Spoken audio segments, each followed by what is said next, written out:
Welcome to the Feisty Women's Performance Podcast. I'm your host, Sara Gross, Ironman champion, PhD in women's history, and founder and CEO of Feisty Media. I started this show because I wanted to cut through the BS of diet culture and fitness culture and actually learn from high-achieving women at the top of their game who have figured out how to feel and perform their best at every stage of life. So I chat with experts, elite athletes, and leaders who have learned to succeed despite the massive gender data gap in exercise and medical science and product development. Every episode is filled with information, advice, and anecdotes that will help you fulfill your potential as an athlete, mom, leader, or business owner. And listen up. If you don't subscribe to our Women's Performance newsletter, you are definitely missing out. It's totally free. So head over to womensperformance.com and subscribe now. That's womensperformance.com. This podcast is a production of Feisty Media. Hey Feisties! As many of you know, myself and two of my Feisty colleagues attended the Female Athlete Conference in Boston a couple weeks ago. Feisty was even a sponsor for the event. It really was the epicenter of women's performance, at least from the point of view of academia and the research. And so I wanted to record a debrief episode for you all to tell you everything we learned, everything we loved, and everything we wished had been at the conference. Joining me today is Selene Yeager, who is the host of the popular Feisty podcast Hit Play Not Pause and a well-known writer, but I also want to tell you that she is a total science geek. So sometimes on our Feisty community calls or course expert sessions, Selene just sits in the wings and drops related studies to the things people are chatting about into the chat box. And as if she just kind of like has them all stored somewhere in the corner of her brain. It's very impressive. Honestly, she has a broad range of scientific knowledge, or a broader range of scientific knowledge than most academics. We also have Kelly O'Mara, who I'm secretly / not so secretly pulling back into the Feisty Media ecosystem, but who also has her own publication called Triathlon-ish and used to be the editor-in-chief of Triathlete magazine, as well as doing a whole bunch of other sports reporting and other important things in her life before that. The three of us talk fast and furiously about all things science and female athletes. Before we get started, I want to make one editorial correction ahead of time. When we talk about Mary Cain's undiagnosed injury later in the show, we said she had exertional compartment syndrome, but actually she was eventually diagnosed with DVT and artery entrapment syndrome, which, as you can probably tell, all just sounds like words to me. But for those of you who know what those words mean, the difference is important and accuracy is also important to us here at Feisty. Anyhow, I hope you all enjoy this conversation with two of my faves.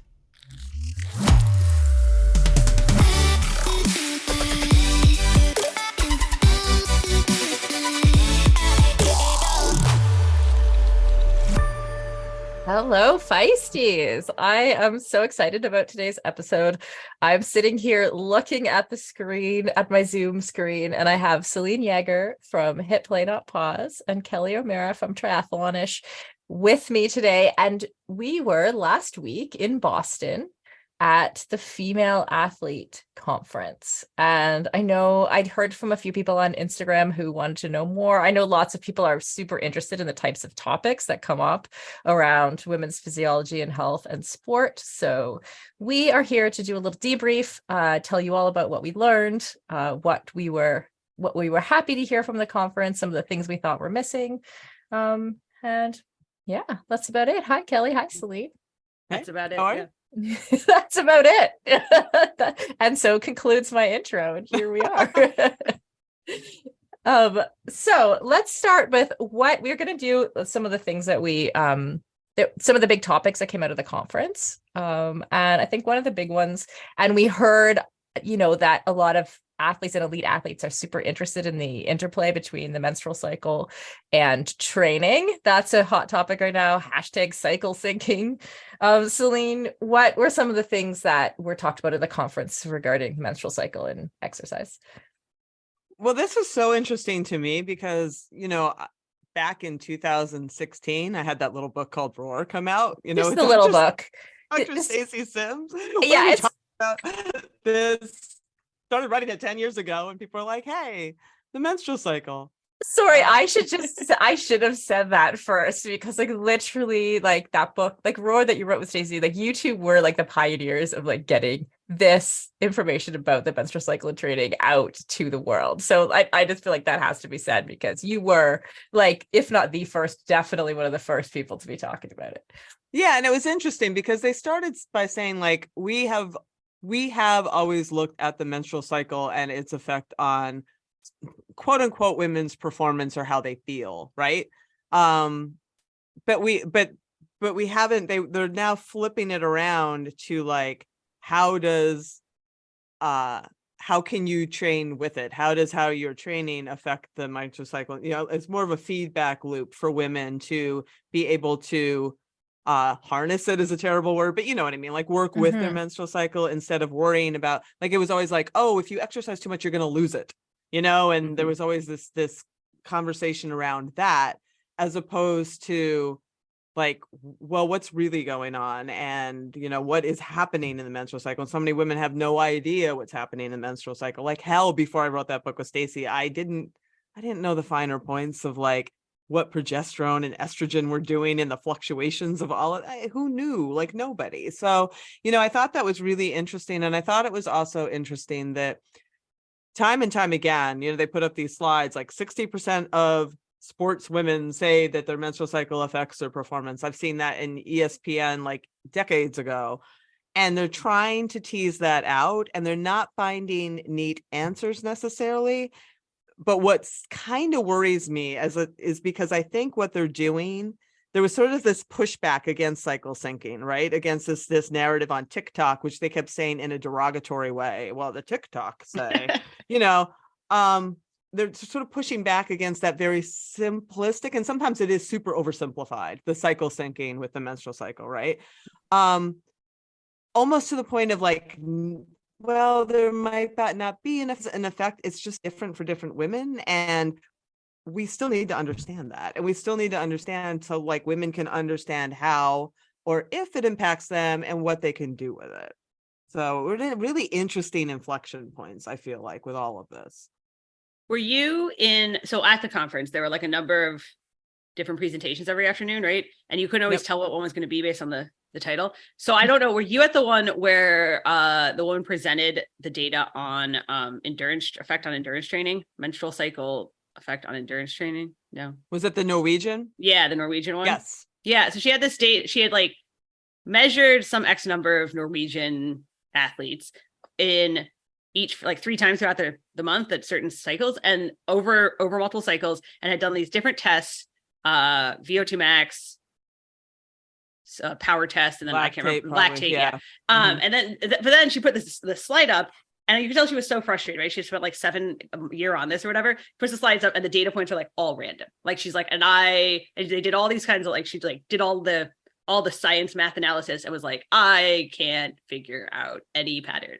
And it would literally be like one athlete would have an effect one month, but then it would be a different effect the next. Like they couldn't even repeat effects like month to month.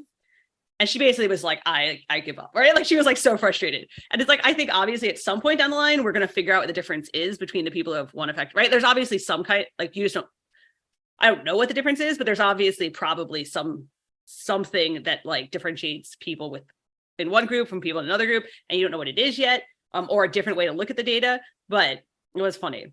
And you never know in those kind of studies, which is something that I say all the time, especially when we're talking to a broader population, that when you're talking about elite athletes, they may already selected out for women who have, which is like 40% of women who have very severe menstrual cycle effects, who have strong PMS or that kind of thing. Like you don't know, like, if they're already out of that population, like it's when you're looking at elite athletes, it's hard to know what you're selecting.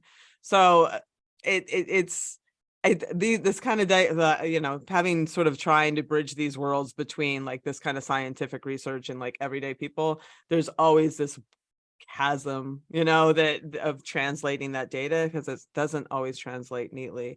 But I do think that if women are telling you something, believe them. We say that all the time, right? We say it all the time. If women are saying something, believe them. And if you have the vast majority of the women saying, I do feel effects with my menstrual cycle, and it makes sense that they would. I mean, we do know that plasma volume shifts, and there's stuff that's known. And whether or not that ultimately affects performance when you have adrenaline and cortisol and everything else flooding your system to do these tests, to do VO2 max tests, to do this kind of stuff when you're in a laboratory. But it's, we're talking about training and also performance. Those are two separate things. There's a lot to tease out here. That's what actually always frustrated me. I know Sarah's like, oh yeah, Sarah, we were talking about you and Miranda Carfrey were on some podcast, whatever, and you guys had the exact same answer, that what you would have done differently was like give yourself more of a break the 2 days before your cycle, and then like push harder earlier. So I know like a lot of people come to that same conclusion. We're all just like, but then I never have any. It doesn't help me. And that's okay. I mean, like that's a spectrum of people, and who knows what that is about. But even if you would say like whatever percentage of people have this, that doesn't mean that 100% do. It never does, right? Yeah. And I think, if you look at how many different factors come into this, like that's why it's going to take a while for the science to play out, right? Because you have some people who have adverse effects around ovulation, or right before their period, or during menstruation, right? And then you have people doing different sports. So it might affect your ability to do skills differently than your strength, differently to your aerobic capacity and whatever else. So it might be different when it's hot versus when it's cold. I mean, there's so many, seriously, there's so much to it, right? Yeah, absolutely. So what do we leave listeners with? Like the reason why we have these like crazy, like not crazy, the reason why we have this like TikTok, Instagram trend of like cycle syncing, of people taking this tiny bit of information and turning it into a whole lifestyle. Like what people know that their cycles are affecting them, and they want some kind of answers. And sometimes even when you track, like Kelly says, like if you feel no effect, is that because you feel no effect, or did you just not notice? Like, yeah, I mean, it's hard to answer that. I mean, I think that tracking is worthwhile. Like, from tracking, I sort of learned that there were certain days that I had a harder time sort of managing my body heat, my thermal regulation. And I did manage that.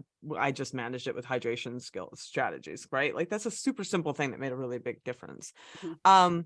I do think, in defense of some of those simplistic TikTok strategies, and hear me out here, if you are someone who doesn't do any periodization at all in your training, which a lot of people don't, just doing that cycle syncing will overlay some sort of structure to your training that will probably have a benefit for you no matter what. Because when you add structure to training that has no structure, there is often a benefit. All of a sudden, people are going harder than maybe they would. They're giving themselves rests than they otherwise wouldn't. I mean, I think that there can be a knockoff benefit for a lot of people who otherwise are just doing the same thing day in and day out. I mean, this comes down to, this is like one of the big things I keep struggling with, is like, who's your audience? Because like a lot of people, right? Like in general, try harder, do more is usually good advice for like 90% of the world, right? But then if you're talking to a specific elite athlete audience, like chill out, take more rest is like really like the best, right? So it's like, who are you talking to here is always sort of the question with like that kind of TikTok, if we're going to call it TikTok advice. So. I think getting to know yourself though is always a good thing. Even if it doesn't bear fruit, okay, then you tried it. But like, I think it's always worthwhile to track some of that stuff. Yeah, I also think it's super interesting that by almost complete fluke, the way that we traditionally periodize endurance training of like 3 weeks on, 1 week off is actually fits with like a 28-day cycle, which kind of funny. The average. Yeah. So it's like, well, if you tracked and we're like, well, maybe my easier week will be this week that's harder for me, whether that's right before leading up to your period or during, depending on who you are, like that could make a bit of a difference and not really change too much how you're training. That's a great idea. That's a great idea. I think that's a great. I do. Solved.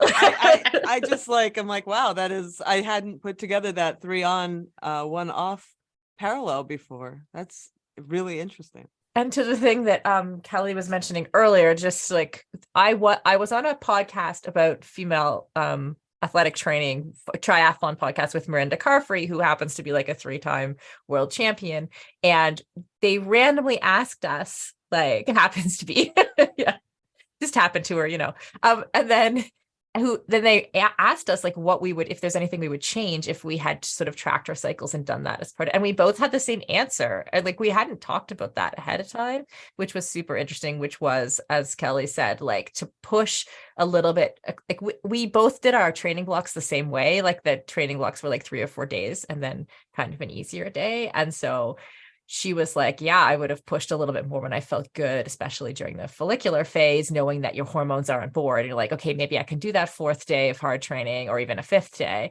and then allowing the recovery more in the kind of shitty days right before. Yeah, why not? Right. Yeah. And then like, if you think about that over time, which doesn't seem like that big a deal, but like over the course of a career, like for me, that was like 15 years. Right. Yeah, like totally. I 100% would have been a better athlete, Yeah. That's cool. Yeah. Endurance sports should be accessible to everyone, right? That's why we are so excited to be partnering with Motive. Motive is one of the fastest growing training apps in the world today, with thousands of amateur athletes signing up every month and a nearly perfect 4.9 star rating in the App Store.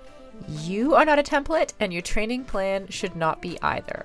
Prepare for running races, triathlons, cycling events, duathlons, or swim runs, however your season schedule shapes up, and get training written by some of the best coaches in the world in each discipline who know what it takes to help amateur athletes reach their goal on race day. The app takes the training written by those experts and then creates the most optimal training plan for your schedule, abilities, and goals. Plus, the training is fully customized to your race schedule, how much you can train each week, your current abilities, and the goals you want to achieve in your race. You can use the app for free as long as you want, or get all the upgraded features from the app for just $19.99 a month. But as a Feisty listener, you can sign up at mymotive.com and use the code Feisty for 2 months of full premium access. That's right, you get 2 months of premium for free. So you quite literally have nothing to lose. So head over to mymotive.com, mymotiv.com, and use the code Feisty, Feisty. And on a personal note, I know the founder of Motive, and he is driven to make triathlon and all endurance sports more accessible for the athletes who care about their performance, but who aren't quite ready for a full-time personal coach. If that sounds like you, definitely try the app for 2 months for free. You literally have nothing to lose.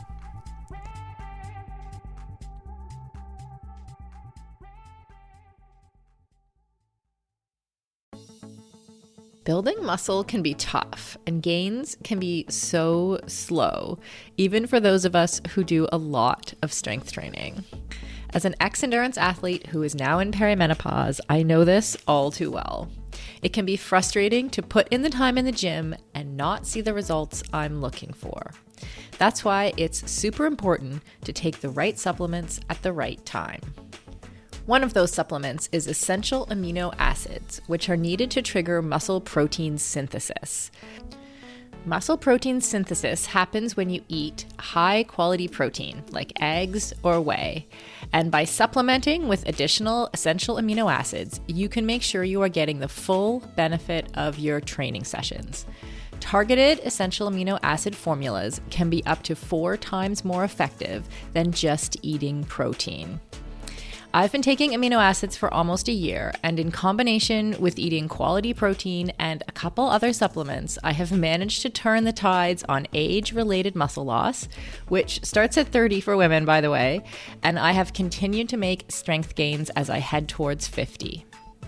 AminoCo has been a long-time sponsor of Feisty Media and has supported all of our brands and podcasts over the years. I recommend starting with AminoCo Perform, and you can grab some at aminoco.com/performance. If you enter the code PERFORMANCE, you will save 30% and receive a free gift if it is your first purchase. Give it a try and let me know how it goes. That's aminoco.com/performance and use the code PERFORMANCE to save 30%.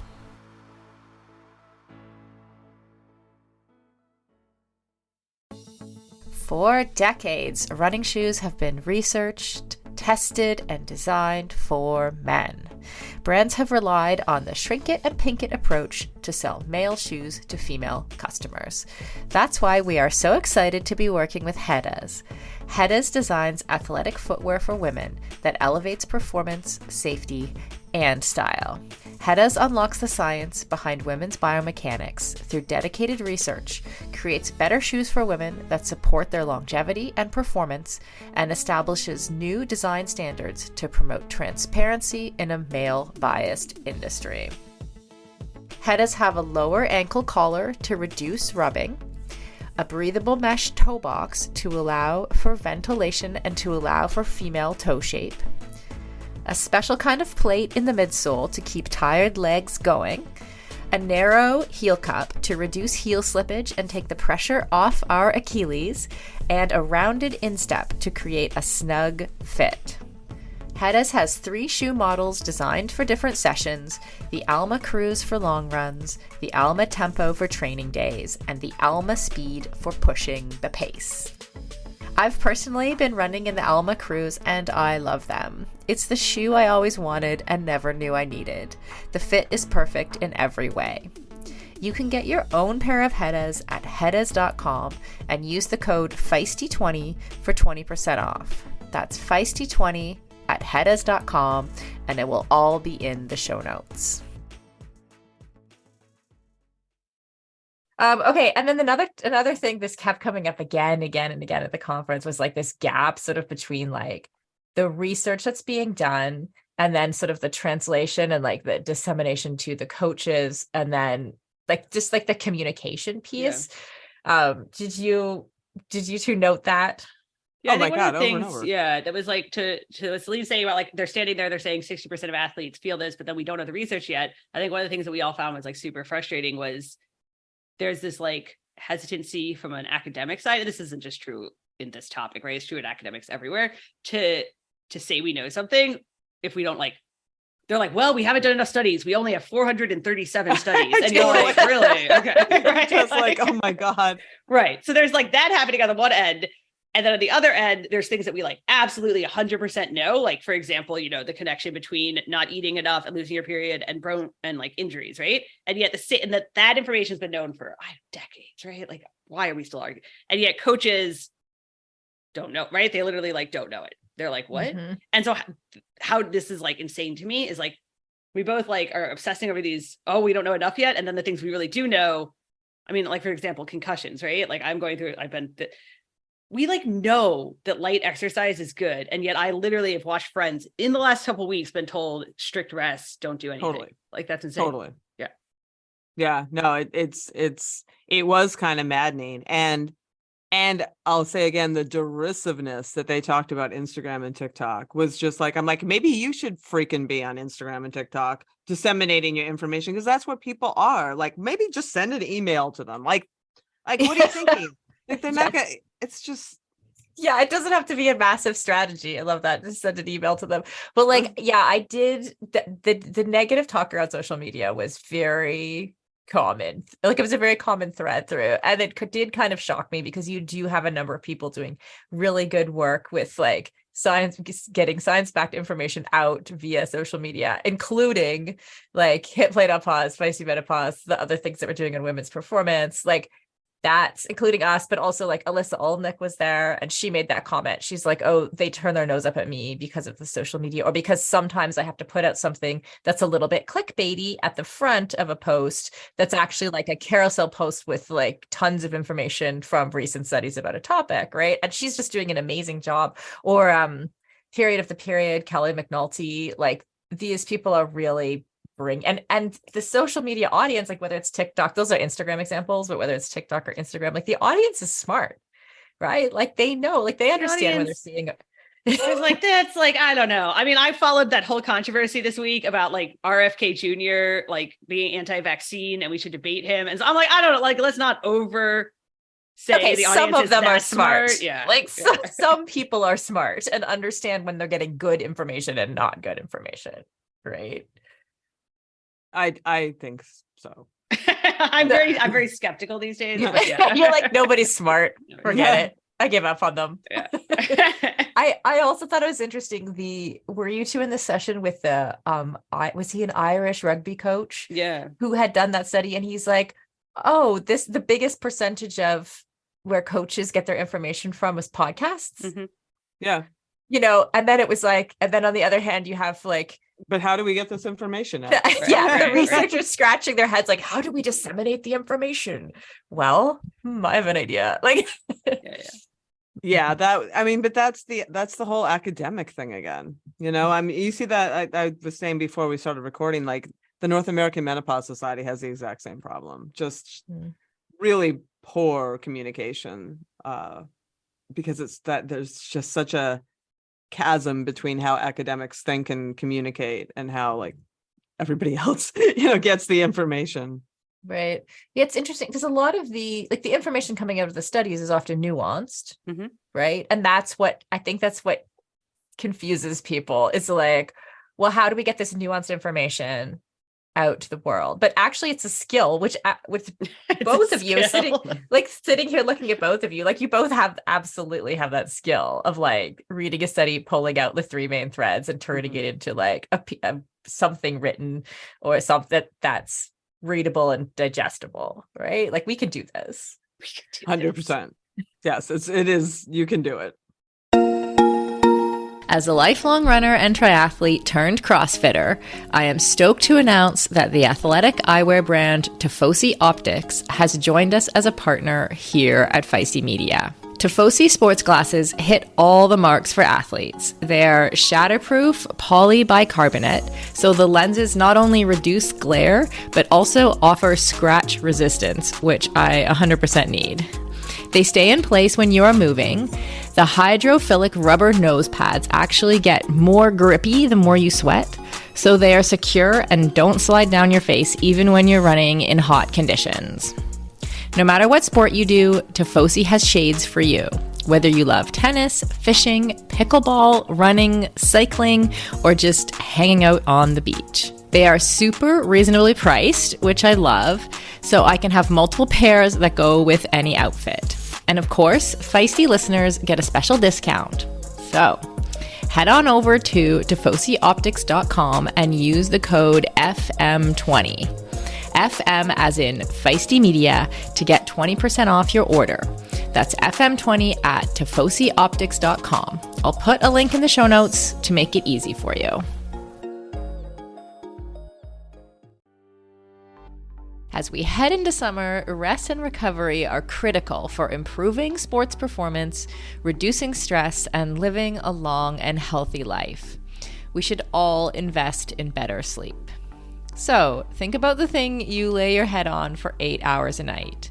If it's not exactly right for you, it can lead to needless tossing and turning, or worse, have you waking up with an unrelenting kink in your neck. My new Lagoon pillow has helped me improve my sleep immensely by pairing me with the performance pillow that has everything I need. So I personally was matched with the Otter pillow.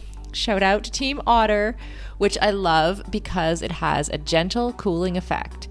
And I was able to choose how much stuffing I wanted in it, which is super important to me because I'm doing a decent amount of CrossFit these days and my shoulders are kind of creaky. So having a pillow that is stuffed just to the right height keeps my neck and head in exactly the right position and comfortable for the entire night. And as of fall 2023, Lagoon launched their 100% mulberry silk pillowcases. It's cool to the touch, buttery soft, and great for your skin and hair. You've got to go check out this pillowcase if you want to feel great and look great every morning.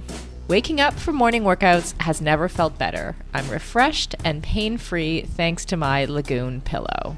To check it out for yourself, go to lagoonsleep.com/performance and take the 2-minute sleep quiz to find your perfect pillow match. And then use the code PERFORMANCE for 15% off your first purchase. That's code PERFORMANCE at lagoonsleep.com/performance, whole 15% off, and the link is in the show notes. You can just click through there.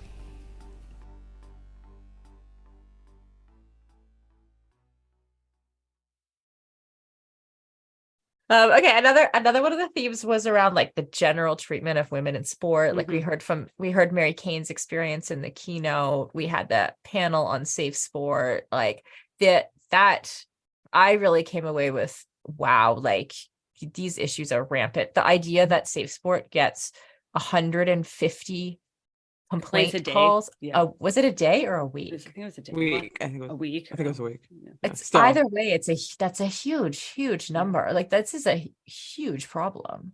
The other thing was like they get 150 a week and they only have say over Olympic, Paralympic. So like some huge number they were saying like they just can't do anything about, which is like kind of depressing. Because I think we all kind of think, and those are people who are willing to go through that process. Right.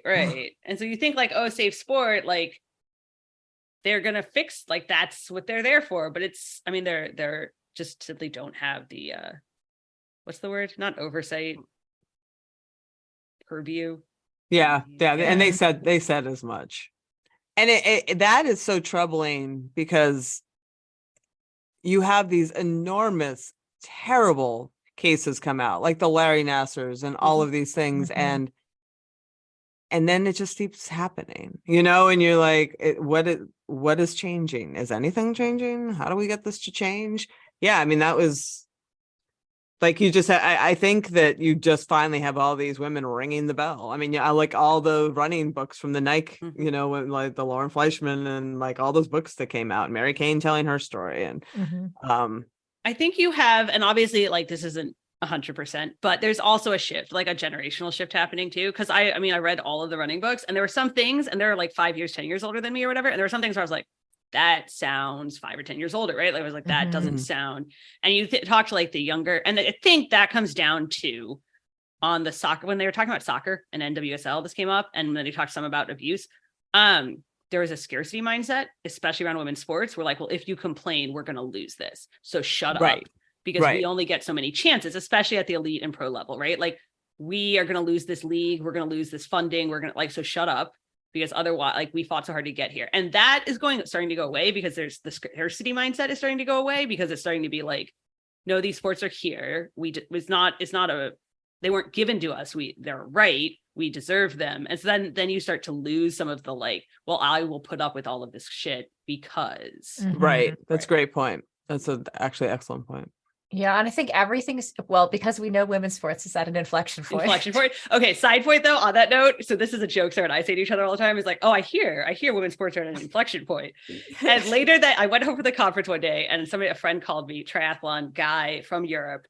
And I said, oh, well, because women's sports are at an inflection point. And he went, oh, are they? And I was like, oh God. Right? Oh yeah.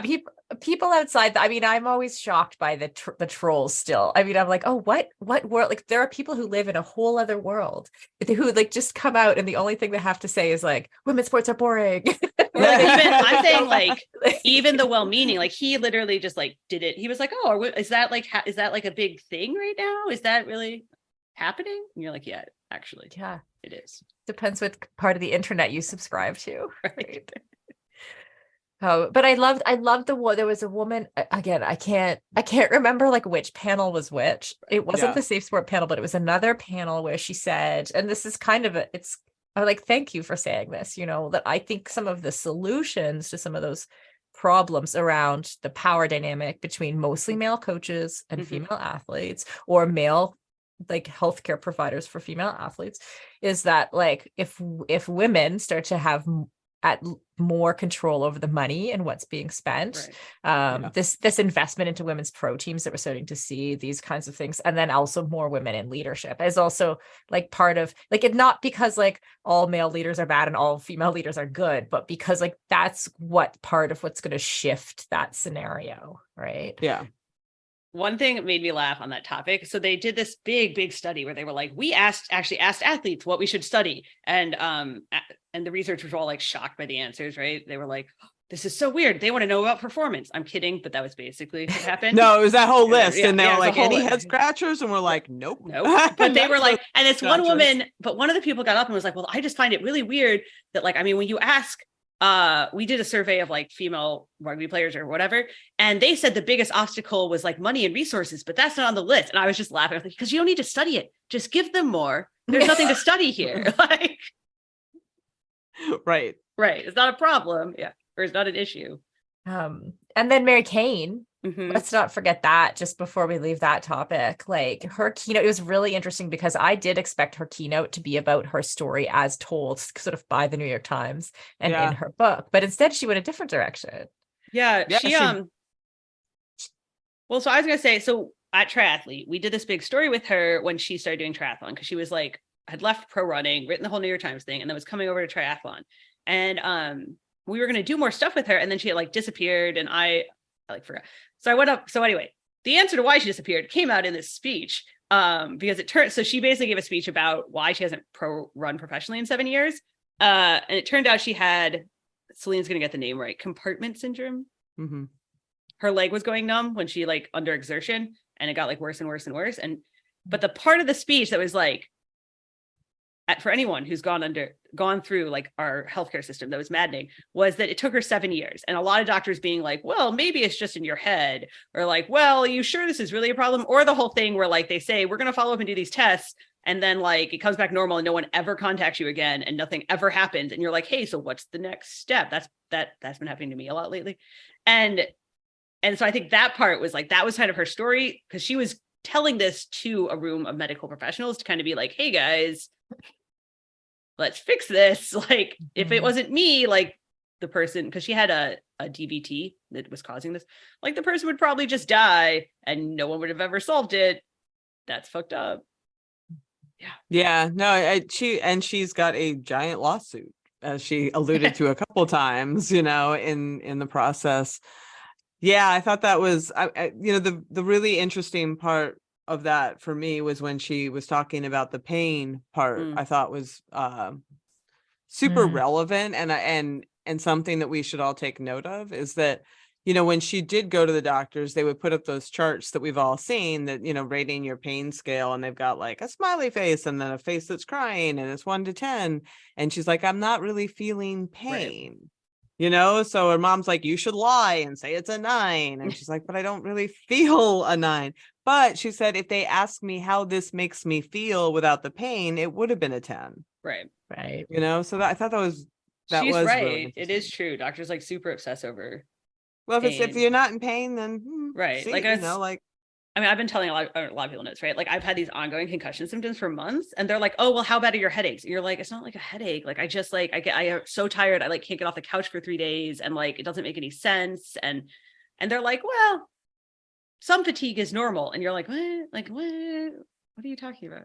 Yeah. That's where you feel like you're maybe being told that you're just lazy. You know what I mean? Like what's the subtext there? You have to like give her for your, and it's Mary Kane, right? But you have to give her a frame of reference. You're like, look, I finished a race one time with a broken toe and I won. Like, if I'm telling you this is bad, like very disruptive. I had surgery one time on my wrist, and I had crushed in a bike crash. And so I had like it cut open, 2 plates, 7 pins, right? And as I was coming out, they like try to, like, they were like measuring how many pain meds you need, right? And so the nurse would come in and say, oh, what's your pain? Same thing. It was like the pain scale. And I was thinking about this when Mary Kane was presenting, because like, what's your pain? And I was like, oh, 2 or 3, right? They're asking. Next thing my leg is convulsing. Like, it's like, it's so like, so they decided, like, right. because of my own pain scale was like completely different to some other patient's pain scale. And so like my 2 or 3 meant I needed more meds, But like in retrospect, I'm like, I probably like kudos to Mary Kane for not wanting to lie. But if I went through that again, I'd probably be like, it's a 7.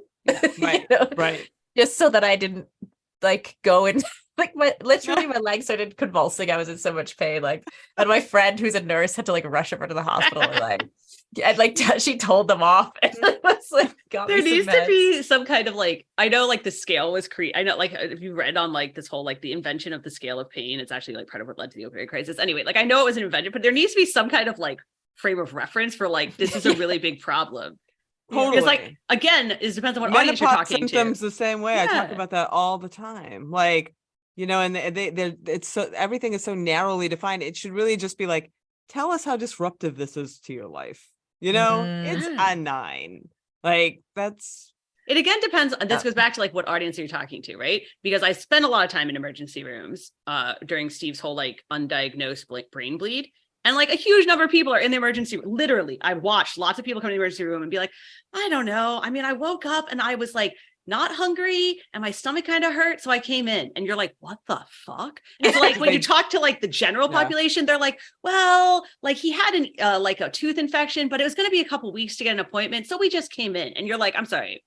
Like this is so like when you talk to the general population, there is like this huge number of people who are like not actually having problems that are like, but they don't have doctors or any access to care. Right. That's a whole other issue. I was like, I'm about to be like, Mom, I'm looking at you. Like there are people who are like, oh, this is terrible, but it's not actually terrible. And they just need to like deal with it. Right. But then when you're talking like a specific population, there needs like, it's like, no, if like when I was telling a friend, like I texted some, I was like, I think I might need to go to the hospital, which definitely means I should like already be in surgery. Right. Yeah. Yeah. Like, so there like needs to be like some kind of thing. Yeah. Some calibration. Mm-hmm. Yeah. It's an understatement. Okay. REDS and LEA, Kelly, you mentioned earlier that was like a topic that came up. I think some of the information about REDS, how much female athletes actually need to eat, the fact that the outcomes that happen when we don't eat enough, and that information is, I feel like it's finally coming into like the minds of the athletes and the coaches, and we now know about it, but it's been a really long time, right? Yeah. I mean, we've known about it for how long? Selene would have better, like 4 decades, 5 decades, a long time. Yeah, I mean, but like even REDS, which is now REDS. I think. No more hyphen. That was an important distinction. That the original because the female athlete triad, how long has that been around? Like, right? Like that's sort of how we thought about it for a long time. The bone health, the losing your menstrual cycle, the endocrine disruptions. And then that in 2014, I think that statement came out, the original REDS at the time statement, where they're like, no, it can happen in men too. And it's actually a product of low energy availability. It affects all of these systems. And it became, a clearer picture. But then there was still mud, I think. And we've dealt with this even in Feisty, like, what's the difference between LEA and REDS? People would just be like not really understanding. And what does that actually mean? And I thought that like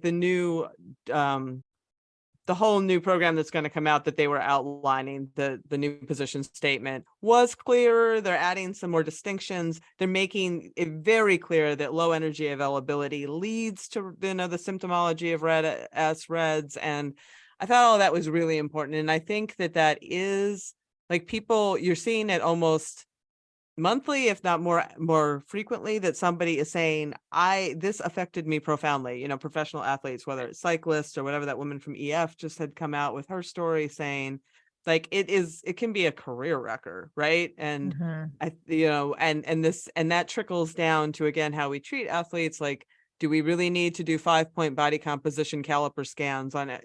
My God, high school collegiate athletes, even like anybody, honestly, like it's, unless you're up there doing bodybuilding for professional, but even then you can see that whether or not they have fat over their muscles, like, right. I think that all needs to just like a whole sea change in how we think about performance and weight, and we're starting to see that happening. Yeah, I think go ahead, Kelly. I was gonna say, I think a big part of how we think about performance and weight is disconnecting weight from like a moral judgment, right? Because if you can just treat it as like, this is a factor in performance, and at times it would be more beneficial to be lighter weight, and at times it would not be. And these are the things you should like, then it's not like, oh, you're lazy because that's a lot of the old school like coaching methods, like, oh, you're fat, you're lazy, why aren't you losing weight? And if you could just like, which obviously is a larger societal thing around like weight and moral judgments, if we were able to just disconnect it, then it would just be like, hey, these are my paces, this is my heart rate, this is my weight, right? Like, yeah. I also think like just to drill down like further is like disconnecting or having body composition be appropriately judged in terms of athletic performance. And some of the like interesting, it was on the last day, I was by this point, I was like finding it hard to stay awake. I think you had both left by then, but there was a woman who presented a study and it was showing that like some of the, I'm so sorry, I forget which sports, I think it was a cross section of sports, that some of the athletes with the lowest body fat percentages actually were the ones like over time who ended up, not surprisingly, sick, injured, and did not have long-term careers, whereas the ones who were more in like the maximum. Right. So maybe I'm remembering it completely wrong which day it was. Like, you weren't there. Oh, you were there. Sorry. But like, you know what I'm saying? Like, I think we need to get that to the right, because I think we learned about, especially in endurance sport or other sports where body fat percentage and body composition were just such a major focus, undoing that learning. I think that's what's kind of stopping us from. It's all these male European traditional, like based in nothing models, right? Like like cycling. I mean, I come from a cycling background, and everything is so grounded in that. Right. Yeah. And then we have this information about like LEA and female athletes and how like actually we start to lose our body functions before we start to lose weight sometimes, right? And like then we're like, well, why haven't performance is tanking? Right. Yeah. Like, why haven't the coaches updated their files? Well, actually it's like so deeply rooted. We just need to like dig out all those roots and be like, this is not like a healthy person. You need to have a healthy person to perform. Yeah. That was our takeaway. Yeah. That's our takeaway. That's our takeaway. No, you're not getting away with that. We still need. So yeah, before we go, like what do we want to leave? What kinds of things do we want to leave our audience with? We were trying to go with positive takeaways before we got an air, and all of us like sat here for 45 seconds straight. And we're like, I will say, so the last, like Selene and I both left early on Friday because we were all like falling asleep in things. Those were long days of like a lot of densely packed like academic information, you know, like from 7:45 a.m. Well, I didn't make it at 7:45. You never made it on time, no. But 8 till 5. And coming from the West Coast, it was like brutal. But the last thing I was really sat through was about women's soccer, and kind of was like just a bunch of the people who work in the NWSL and the med director. And then I kind of started, so I obsess about the Women's World Cup like every 4 years. And so then I started going down this whole hole about the Women's World Cup coming out of that. And I've been reporting on it a bunch out here in the Bay because we have a new team. And so I'm actually getting like all super pumped about women's soccer. But one of the things that I found really, really interesting, and maybe this is, so there's a ton of the big stars in soccer in this summer out, because they are ACL tears, and ACL tears are like super, super, super common in women. And that's another thing we've known for like 3 decades, and we still don't have an answer, which that's not my depressing note. I'm going to end on a positive note, but we do actually we know this protocol that reduces ACL tears by 70%. Like we literally know it's like a series of warm-up exercises and neuromuscular training, and like, but people don't do it, right? So we know this. And so there's this idea now that now that women's sports are at an inflection point, in case you haven't heard, and if everyone's watching this World Cup this year and they're like, all these big stars are out, maybe this is a translation gap moment where we can use the media and be like, hey guys, there's actually a thing you can do, and finally like get this information out there. So my head just about exploded during that. That's Holly Silver's work. I wrote about that in ROAR, the PEP, prevention of the ACL. And at the time, like she took like 100% improvement rates in some places, like Pepperdine that did it, like they went down to like 0. And to hear them mention her name and be like, oh yeah, there's that, but nobody's doing it, I was like, oh my god. I'm like, are you kidding me? Are you actually kidding me? And I called her when we updated, ROAR is coming out with an update. ROAR came out in 2016. I included it in ROAR. So I contacted her. I'm like, hey, anything new? She's like, no, they're still ignoring it. Essentially. But you know what? The 127-year-old up there who like worked for the Women's Soccer League now was like, look, I don't want to be depressing, but you could use this right now to finally get this out. And I was like, see, the young kids, they got it figured out. Use the TikTok. Use the TikTok. You could do the PEP and TikTok and everybody would be doing it. That's so true. It's funny because it's true. Right. I know. Yeah, totally. Selene, did you have like one thing you wanted to leave everyone with? Yeah, I did. I think that, like, you know, for so long, because we are other as female athletes and have always been considered sort of other in this male built, you know, construct of sport, that we are looked at like, oh, you know, you're built funny and you're fragile and, you know, you're inconsistent and like, and your ovaries are going to fall out. Right. So if there's anything like to take home, it's just like, don't buy that. Don't buy that you're fragile. Don't buy that there's something inherently wrong with you or broken about you because you're a female. And, you know, as I was explaining to Sarah and Kelly before we got on, like, if men have balls, right? Like balls are the most fragile things in the world. Like you flick them with your finger and the guy's doubled over and they have to, like, that's fragile. Our ovaries are tucked in. They're very resilient. No uterus ever exploded from jumping. Like, but balls are a big thing. They like, they're swinging in the breeze. They're very vulnerable. If we had balls, like, anyway, so we would have no hope if we had balls. Oh my God, no hope. They can't wouldn't survive. Develop a cup. They wouldn't be like, well, just put a cup over them and carry on. Right? They'd just be like, they'd be like, they can't do it. Right. Those they balls. can't do it. Those balls. They just hang out. They're just out there, just waiting to get hit with something. So wait, your thing that we're leaving the audience with is that good thing we don't have balls. Yes. Yes. So, yeah. This is our take home.